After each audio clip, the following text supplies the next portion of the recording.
Hello. Hi. Hi. All right, I'm Milton. I'm Mia. Nice to meet you. Nice to meet you. Milton has a type. I have here thick, sassy, sense of humor. So what do you do for work?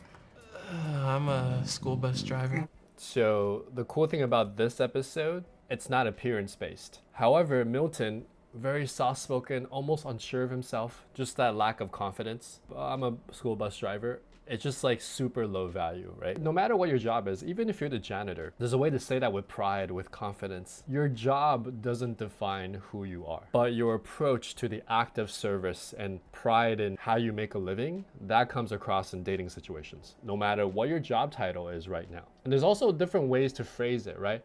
I'm responsible for the safety of kids every day when they get to school. Oh. Why did you? I just wasn't feeling the spark. Didn't feel like conversation was flowing, that's all. She just rejected him because he wasn't confident and she didn't like his job. She might be a little judgmental, but he didn't give her anything to go on as well, so. Okay. Craig owns a bar. Ooh, love that, Craig. He owns a bar. I mean, that's a plus for a girl who likes to visit breweries. Recently, and I work in the beer industry now, so it's been a lot of stopping at bars. And I usually go older, so my age range is usually like... That's the nice thing about blindfolds. You can do your little victory dance and, no one will notice. I'm 39, have 2 kids. Okay. You do not want to mention that on a speed dating show or speed dating in general. I think that should be something you mention like on a real first date or when you actually have time. Throwing that all on the table. Appreciate that. Okay, yeah. So one thing you want to do in dating is called gradual disclosure. Okay, what that means is at every step of the interview process, right, I'm disclosing different parts of me in a way that's easy to digest. And the mistake that a lot of people do is in the beginning, they're like, this is everything about me, take it or leave it, right? Because we're so afraid of rejection that we're just like, either reject me as I am or don't reject me. And we don't take the finesse of the game into account. In dating, all you have to do in the beginning is get to the next level. I own a brewery. I'm a little older, but I have a little more experience. Do you think you're too young for me, right? So it's like, this is my information. And then you get her to qualify herself to see why she would fit into your life. If you do end up on the second date, yeah, actually I do have 2 kids and I don't expect you to be involved in their lives at all. But, as a single dad, I'm looking for my future, potential partner. So you can mention that as you go along the journey. The problem with not disclosing early deal breakers is that it could waste a lot of time. So when you have a lot of leads, right, you want to disclose quickly to filter out those leads. If you don't have a lot of leads, you want to disclose more slowly, honestly, but slowly, so that you get some more experience and you have a better chance of those leads that are in the middle that are not sure. Maybe she doesn't know if having 2 kids is a deal breaker.Maybe she doesn't mind that you've been divorced. Then there's a little bit more chance that she might start falling for you. And as long as you're honest, it's up to you, right, how fast you want to disclose information about you.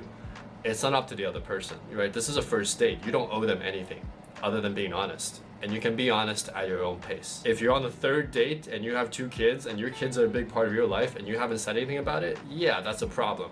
I actually have tried going out with women with kids before and it just really isn't right for me right now. Totally get it. Yeah, I understand. It's like it's a lot. Hi. Hi. Can I get a hug? Where are you? Put your hands up. There we go. Okay. Hi, I'm nice to meet you. How are we doing? I'm great. Thanks for getting me off my feet. I've seen clips of this online.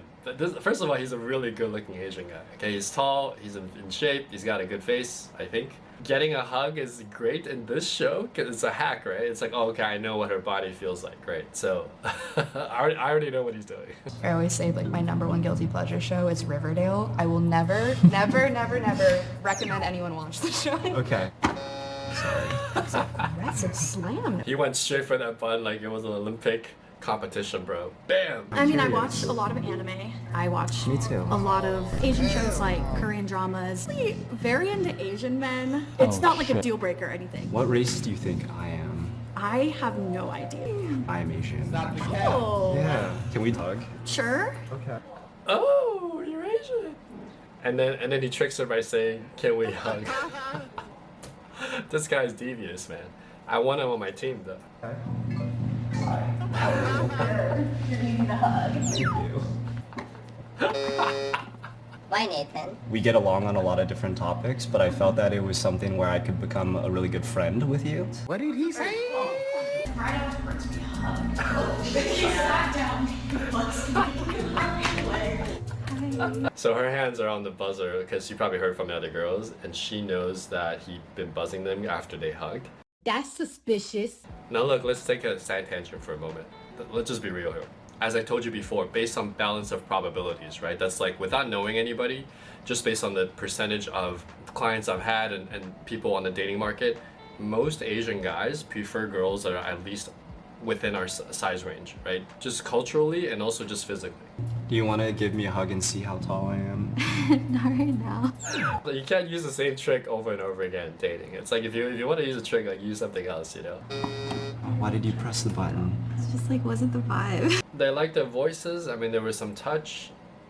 I don't know if she'll be impressed with his face. Like he doesn't look like he works out, and also that shirt is really not doing him any favors.